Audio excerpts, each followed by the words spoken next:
Hey guys, welcome to Hurting Little Cows to the Glory of God. Today I'm going to show you how to make mashed potatoes. So all I have done is taken the potatoes and washed them. For people who don't know, and this was me when I first got married, so I'm not talking down to anybody. I had no idea where vegetables really came from. I mean, I knew they came from outside, but we never had a garden or a farm or anything that we grew these things. So I didn't know how to deal with these vegetables. And when you grow vegetables in your own garden, or even if you get them from the store, they don't look perfect. And I know I wasted a lot of food when I first got married because I didn't know that a lot of things you can just cut off the bad parts. I'm not saying to eat bad food, but potatoes are grown underground. And so you want to wash them when you get them because they can still be dirty. Even the ones that are at the store, they do a quick wash of them, but they can still be dirty. And if you get them at like a farmer's market or something, they can be really dirty. So wash the potatoes first. Then you're going to cut them in. I keep the skins on because the skins actually have vitamins and stuff in them. They may also have bad stuff on them. I don't know. You can tell me or not tell me in the comments, whatever. I'm going to eat the skins because I know there are vitamins in it. So you're going to want to cut all of your potatoes so they are about the same size. But they don't have to be small because we're gonna mash these. So I'm cutting them so they're about the same size. So I can't say, okay, you need to cut every potato in 4 chunks because I have this size potato, like these potatoes, and then I have this potato, and they would be different sizes if I cut. So like this one might be 4 or 6 chunks. These might be 6 or 8 chunks. You're just gonna have to guess. But when you get potatoes, there are gonna be imperfections on them, and the imperfections are fine. This potato is still good. Do not throw it away. So what you're gonna do is you're just gonna take the sides, and you're gonna cut. If I had cut closer, I would have gotten into that brown spot, but you wait till you see all the dark spots gone. You are not supposed to eat green skins on potatoes. Have we eaten green skins on potatoes before? Yes. If I have a whole bag of green potatoes, I will peel them. If I have some, like there was one here that the skin was a little bit green, you can see on the inside it was a little bit green, I cut off that side of the potato. You don't want to eat the green part, especially a whole bag of them, because it can give you a stomach ache. They've got some toxin or something in them. I don't know. But you can peel that potato and that potato's still good. But you don't have to cut out every little imperfection. Like this imperfection is fine. When you cut through the potato, you'll be able to see if there's more imperfections. I've got this. You can cut that off or you can leave that, whichever you want. But don't throw away a potato just because it looks like it's not great. Cut into it first and see. Sometimes you will get a potato. I haven't gotten any in this batch, but sometimes you will get a potato that is all brown on the inside. It's got like a brown center. And what I'll do, pretend that there's a brown part right there, okay? I will cut off this end, and I'll cut off this end, and I'll throw this part away, and I will use these parts of the potato. So, see, I just found a little piece, so you just take it off. That's all you gotta do. This one wasn't really bad. I was just showing you what I would do. There is a bad spot there, so you just keep cutting until the bad spot's gone. Just wanted to say, don't waste your potatoes. Don't waste your food. I know that I used to like, this doesn't look perfect and I'd get rid of things, but the vegetable itself is still okay. But because they are grown and they grow around things and they grow through things. Oh, thank you. Because they grow around things and they grow through things, things get dirty and things aren't perfect. And so go ahead, it's gonna taste just as good. So what we're gonna do is we're gonna cut all these and I'm gonna cover them with water and bring them to a boil. And then I'll show you the next step. So we'll see you guys in a little bit. Okay, so I boiled these potatoes. I don't know how long because I was making another video for you, but probably about 15, 20 minutes. It depends how big you cut the potatoes, will depend on how long they need to cook. But come back for the dinner roll video. But when you poke them, you want them to be able to poke through easily, but not just totally fall apart when you poke them. This is the consistency you're looking for the potatoes. So now I'm going to take these potatoes and I'm going to drain them, which you can follow me around watching my dirty counter while you do it. I can find my pan.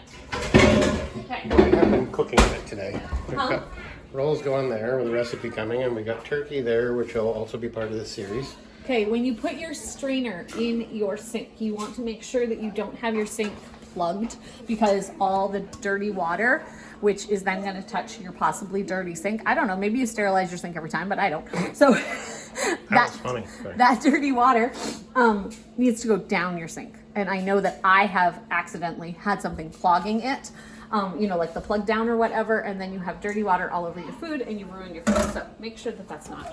I'm just going to tell all the mistakes that I've made in my life doing these things. Okay, so you're going to take your potatoes. You're going to dump it. Go slow. It's hot. Don't splash yourself or your cameraman. Cameraman will not like it. I was just thinking I was going to steam it up. Oh, it probably is going to steam it up, but.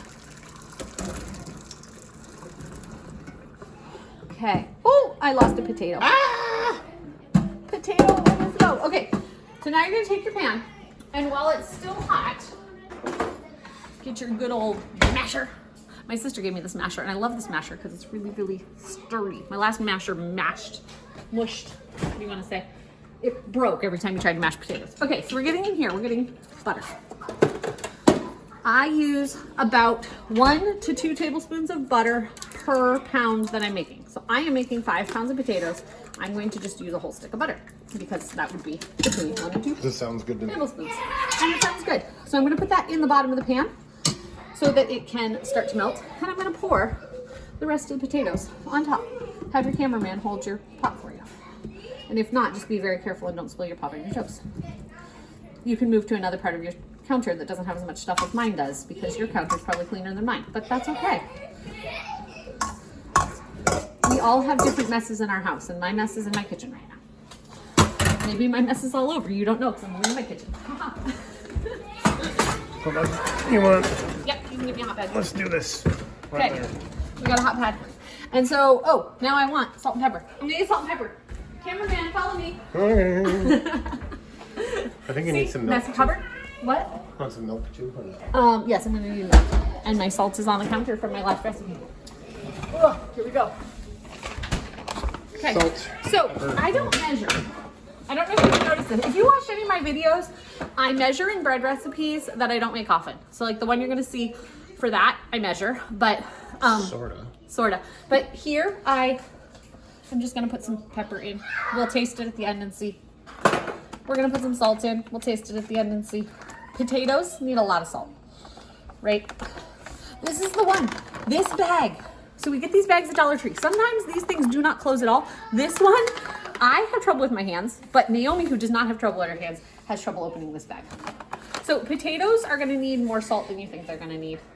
And my family always says I don't salt things enough. So here you go, family. We'll see if that's enough. And then you wanna start mashing.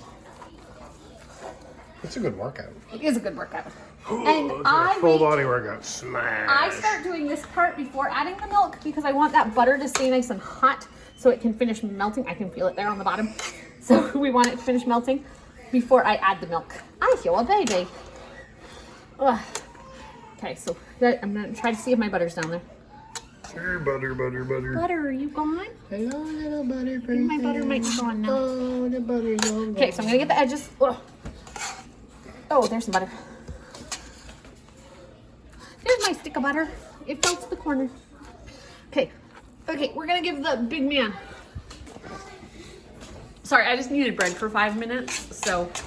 And you can make them as chunky or as not chunky as you want. So you could actually throw these through a mixer and make nice, smooth potatoes. But that's probably good because we still have the skins on them too. So if you make them smooth and then you have a chunk of skin, it's really kind of weird. But if you make them not totally smooth and still have skin, it's good.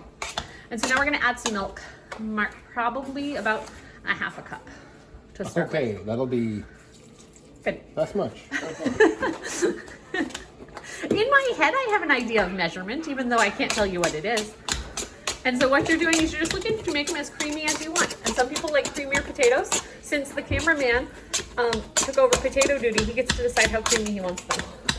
I don't like them, like some people like them all like silky smooth. He doesn't want him to run off his fork. No. I like them thick, and I like them with a little bit of texture. Can you then grab a fork and taste them? Because you can add more salt and pepper if needed. How do they taste? Be careful, they're hot.